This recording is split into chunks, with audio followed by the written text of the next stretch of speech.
Welcome to my YouTube channel model coaching classes. जैसा कि हम नीट की अगली क्लास के साथ आपके पास हैं और मैं आज बात करना चाहता हूं हाइजेनबर्ग की अनिश्चितता के सिद्धांत पे। देखिए, आज मेरा टॉपिक है हाइजेनबर्ग की अनिश्चितता का सिद्धांत। इस सिद्धांत को हाइजेनबर्ग ने दिया था।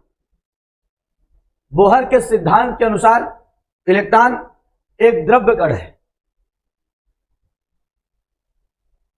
इसकी स्थिति तथा संवेग यथार्थ रूप से ज्ञात कर सकते हैं। बोहर का सिद्धांत कहता था इलेक्ट्रॉन एक पदार्थ है, एक कण है, इसका संवेग भी ज्ञात कर सकते हो और साथ में इसकी स्थिति भी ज्ञात कर सकते हो। परंतु डी ब्रॉगली के अनुसार जब इलेक्ट्रॉन तरंग की तरह व्यवहार करता है तो किसी दिए गए क्षण पर किसी इलेक्ट्रॉन की एक ही समय में यथार्थ स्थिति तथा वेग को निर्धारित कर पाना असंभव है, क्योंकि तरंग त्रिविम के किसी भाग में विस्तृत रहती है। 1927 हाइजेनबर्ग ने एक सिद्धांत प्रतिपादित किया जिसे हाइजेनबर्ग की अनिश्चितता का सिद्धांत कहा गया। इसके अनुसार इलेक्ट्रॉन के समान किसी छोटे कण का एक साथ निश्चित स्थिति और निश्चित संवेग का मान ज्ञात करना असंभव है। हाइजेनबर्ग के अनुसार डेल्टा एक्स स्थिति के मापन में अनिश्चितता तथा संवेग के मापन में अनिश्चितता हो, यह हाइजेनबर्ग के नियमानुसार इस प्रकार संबंधित होगा। देखिए, ये हमारे पास हाइजेनबर्ग ने बताया कि एक साथ स्थिति और संवेग का मापन नहीं कर सकते, और स्थिति को यदि x मान लें और संवेग को डेल्टा p मान लें तो यह h/4 पाई से बड़ा या उसके बराबर होता है। और स्थिति और संवेग का गुणनफल यह h/4 पाई से बड़ा या तो बराबर होता है बेटा। या डेल्टा x और डेल्टा p का मान हम रखते हैं यम डेल्टा v, ठीक है ना। यम माने द्रव्यमान और v माने वेग, और संवेग होता है द्रव्यमान और वेग का गुणनफल। क्या ये बात आपको समझ में आ रही है? और ये h/4 पाई से ज्यादा होता है।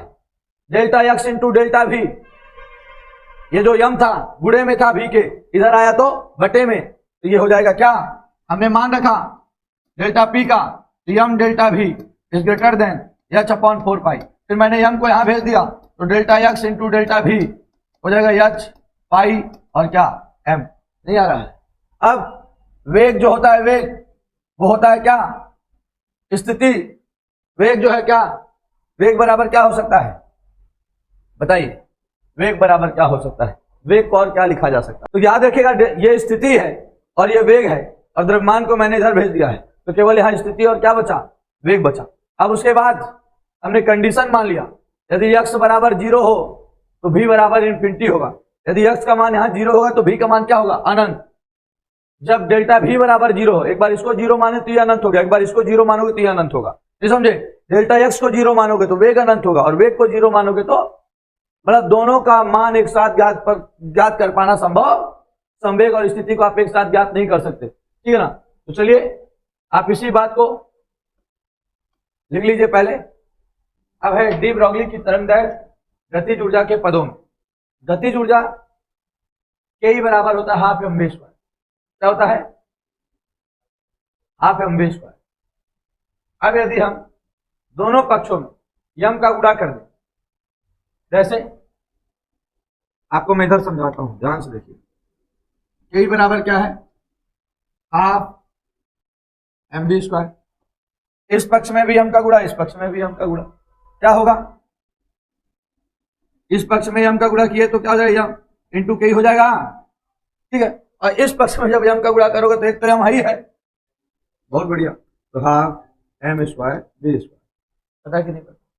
अब आप देखिए, ये यम के लिखा है बेटा, हाफ लिखा है बेटा, एम भी, इस पूरे का होल स्क्वायर लिख सकते हो क्या, क्योंकि यम का भी स्क्वायर है और भी का भी स्क्वायर है।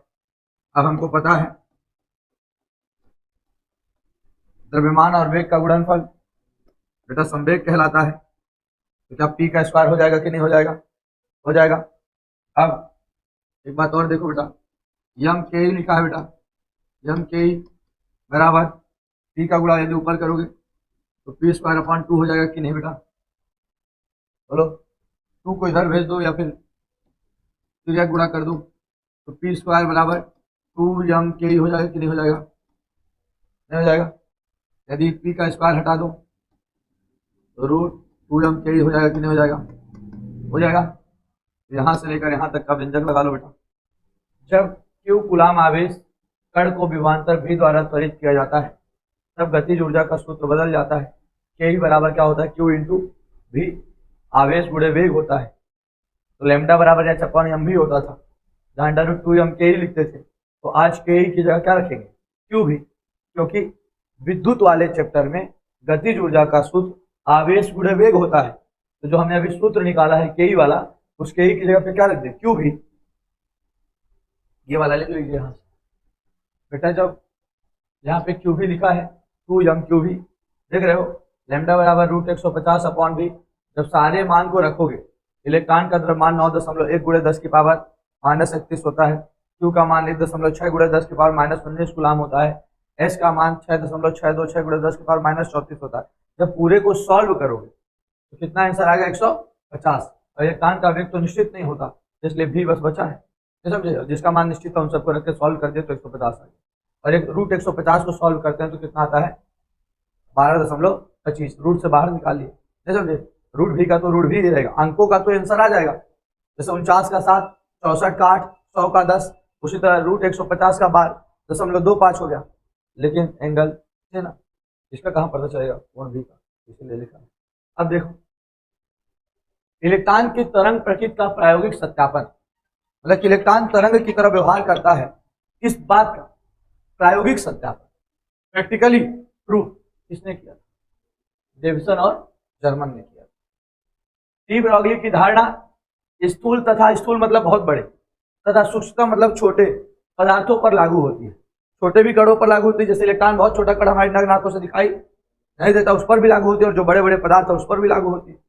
लेकिन स्थिर पदार्थों से इसका कोई भौतिक महत्व नहीं है, बड़े बड़े पदार्थों में इसका कोई भौतिक महत्व नहीं है, मतलब केवल इलेक्ट्रॉन, प्रोटॉन और न्यूट्रॉन जैसे छोटे कणों से है, जो बहुत छोटे होते हैं, जिन्हें सूक्ष्म दृष्टि से देखा जाता है। और उसके बाद h/4 पाई बराबर क्या होगा, 0.527 × 10⁻34 जूल सेकेंड, ठीक है, लिख लीजिए।